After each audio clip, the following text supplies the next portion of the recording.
Sir बताइए sir क्या आज ये प्रोग्राम में आप आए? ये बहुत अच्छी बात है कि खलील साहब ने इस कार्यक्रम का आयोजन किया, क्योंकि इसके द्वारा उर्दू लोगों को अलग अलग भाषाओं का अदाब जो है उसका परिचय करा रहा है।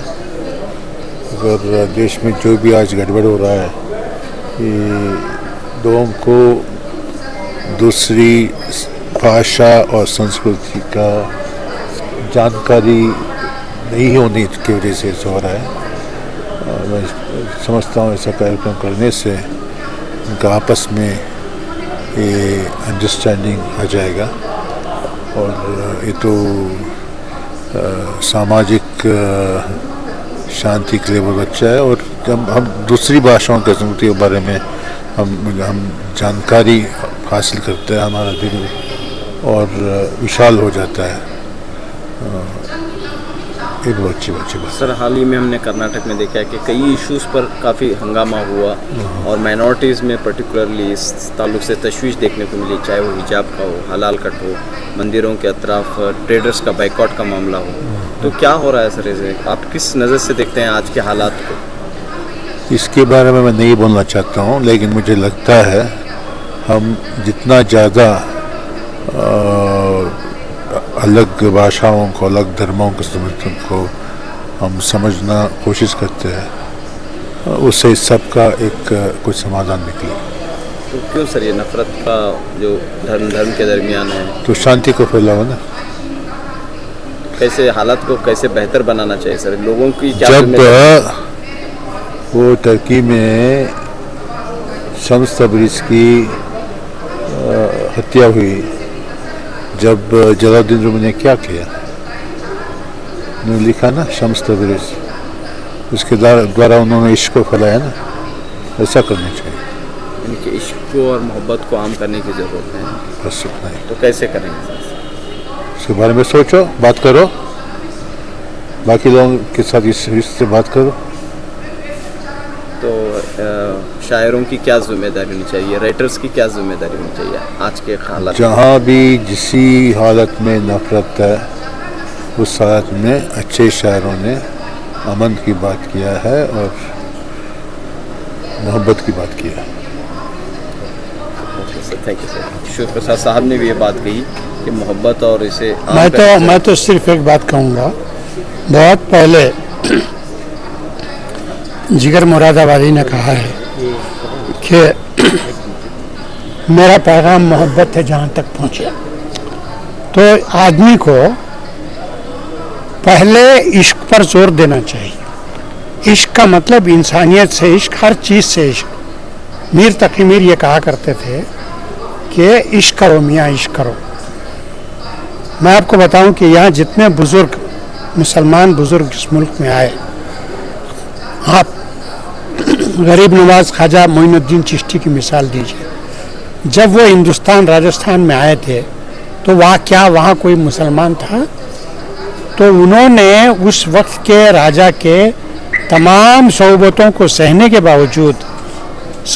बावजूद वहाँ क़याम किया उन्होंने और मोहब्बत का पैगाम दिया। और वो पैगाम आज भी ज़िंदा है कि लाखों की तादाद में वहाँ लोग जाते हैं, जिनमें मुसलमानों की तादाद कम होती है, गैर मुस्लिमों की तादाद ज़्यादा होती है। तो सबसे अहम चीज़ क्या है कि आदमी को समझना चाहिए, दिल्ली को काबा समझना चाहिए, दिल्ली को काशी समझना चाहिए। दिल्ली सब कुछ है, दिल बदस्तावर के हज अकबरस्त। बस इतना ही कहूँगा। लेकिन आज के हालात में जो अमन और इत्तेहाद और बातें कर, ये जो बातें हैं ये पूरी सियासत है। हम तो एक दूसरे में है। कौन अमन को बिगाड़ रहा है? अमन को बिगाड़ने वाले चंद मुट्ठी भर लोग हैं, लेकिन उन मुट्ठी भर लोगों का कुछ चल नहीं रहा है। आप अमन अमान से जिंदा हैं इस मुल्क में, इस तरह से जिंदा है कि जो दूसरे मुल्कों में जिंदा नहीं है। इससे बढ़कर और क्या हो सकता है? ठीक है, लेकिन ये कहा जाता है कि जो अमन इश्क वो बिगड़ेगा नहीं, वो बिगड़ेगा नहीं, चाहे लाख कोशिशें हों, वो इस मुल्क में बिगड़ेगा नहीं। लेकिन चंद ताकतें ये कहती हैं कि ऐसी बातें करने वाले वो अंदर से डर रहे हैं, घबरा रहे हैं। डरने का कोई सवाल नहीं है। घबरा कर एक हमारे दोस्त, एक बहुत बड़े बातें कर रहे हैं। जो एक बहुत बड़े हमारे दोस्त, बहुत बड़े अदीब थे, आप तमाम लोग उनसे वाकिफ हैं। महमूद अयाज कहते थे कि हम इस मुल्क में दाई हैं। दाई का मतलब क्या है? दावत देने वाले। हम जो है होस्ट हैं, हम जो है मेहमान नहीं है यहाँ पर। हमको जो तालीम हमको देनी है, जो दिल की तालीम देनी है, जो असल अकीदे की तालीम देनी है, उस तालीम के लिए हम यहाँ मौजूद हैं और वो तालीम हम देते रहेंगे, चाहे कुछ भी हो जाए। मेहमान नहीं, मेज़बान। मेज़बान। हम पैगाम इस प्रोग्राम के ज़रिए, इस तकरीब के ज़रिए आप क्या देना चाहते हैं? ऐसा है कि आज का जलसा हिंदी अदब के बारे में डॉक्टर अजय कुमार सिंह का लेक्चर था और तकरीबन 4000 साल की लिसानी तारीख़ उन्होंने 40 मिनट में बिल्कुल पेश कर दी। वो एक अपने आप में बड़ी बात है और ये अच्छी बात है कि इस तरह का एक सिलसिला खलील मामून साहब ने शुरू किया है।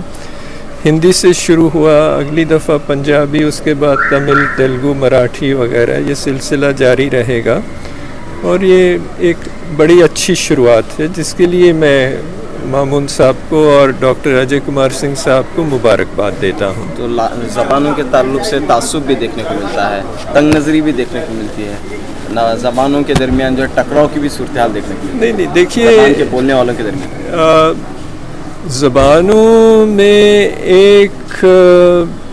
ज़बानों में टकराव नहीं होता है, टकराव लोगों में होता है जो समझते नहीं हैं ज़बानों को।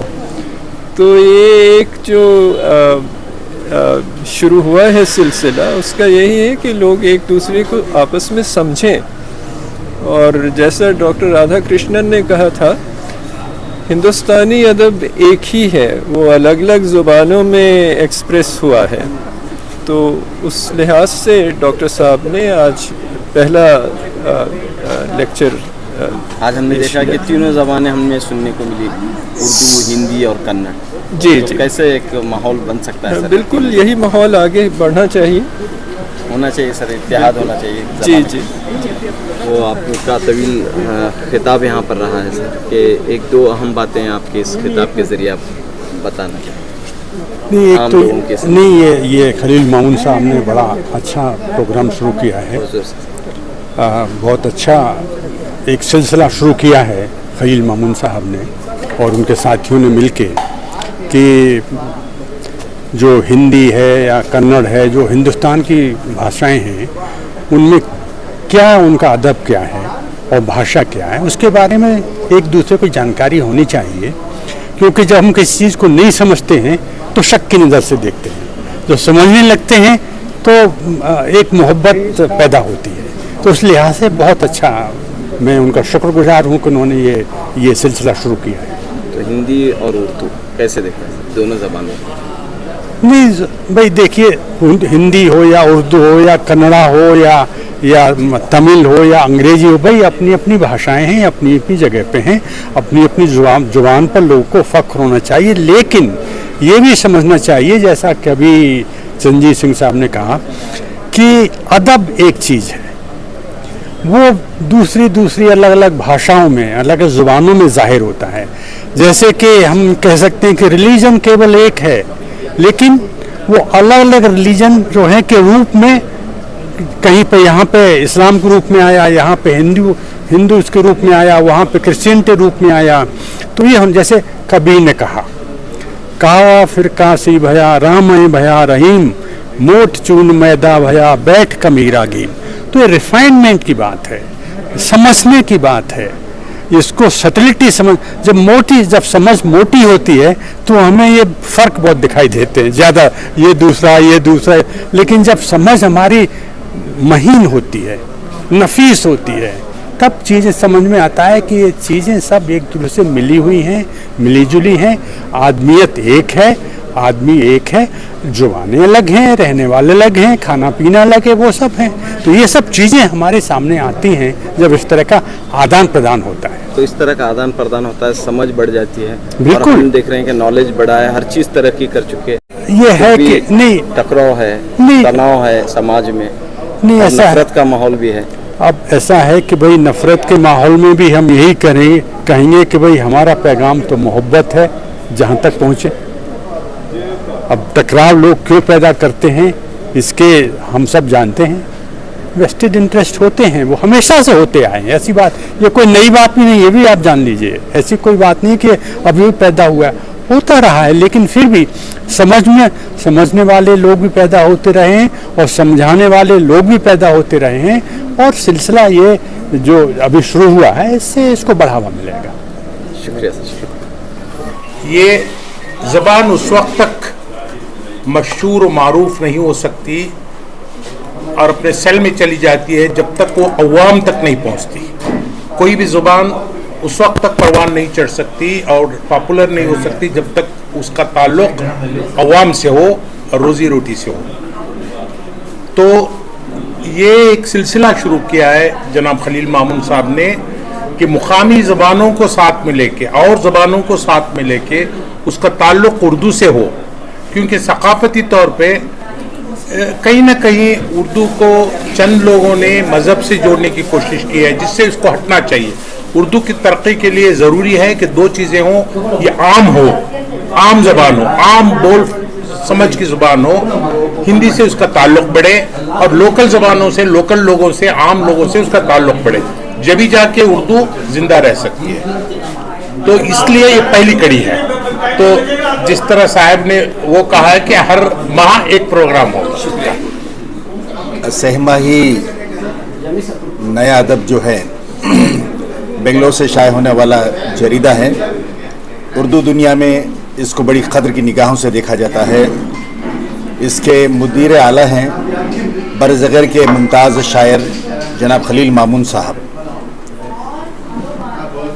नया अदब के इससे पहले भी कई बरसों पहले ऐसे अदबी इजलास हुआ करते थे, उसकी नोयत अलग हुआ करती थी कि पहले ये नया अदब जो है वो टैबलाइट शक्ल में आता था, फिर इसके बाद ये मैगज़ीन की शक्ल में आने लगा, बाद किताबी सूरत में, और अब जो है ये काफ़ी ज़ख़ामत से मामूर ये जरीदा है जिसमें नुमाइंदा अदब शाये होता है। हिंदुस्तान भर के जो उर्दू के उदबा, शोरा, नखाद हैं, उनकी तख्लीक़ात इसमें शाये हुआ करती हैं। और आज का ये जो प्रोग्राम मुनक़्क़द किया गया है ये एक सिलसिले की पहली कड़ी है। कोशिश ये की जा रही है कि हिंदुस्तान तहज़ीब व सक़ाफ़त का जहाँ गहवारा रहा है, मुख्तलिफ़ ज़बानों को भी इसमें दखल रहा है कि इसकी जो विरासत है, इसकी तहज़ीब है, उसको इस्तेहकाम बख्शे। कोशिश ये की जा रही है कि हिंदुस्तान की मुख्तलिफ़ जो ज़बानें हैं उनकी जो तारीख़ है, किस तरह से वो नशेब व फराज से गुजरी है और उसका मौजूदा अदबी मंजरनामा क्या है, इससे रोशनास कराने के लिए, उर्दू हल्कों से रोशनास कराने के लिए कोशिश है। आगाज़ में हमने हिंदी से इसका आगाज़ किया है। डॉक्टर अजय कुमार सिंह जो साबिक डायरेक्टर जनरल ऑफ पुलिस रहे हैं और हिंदी के बड़े नामवर शायर हैं, उन्होंने इसमें इसका खुतबा दिया, और डॉक्टर चिरंजीव सिंह जो साबिक एडिशनल चीफ सेक्रेटरी रहे हैं और वो भी हिंदुस्तान की कई ज़बानें और बैरूनी ममालिक की ज़बानों से उनकी वाकिफ़ियत है, उन्होंने सदारत की।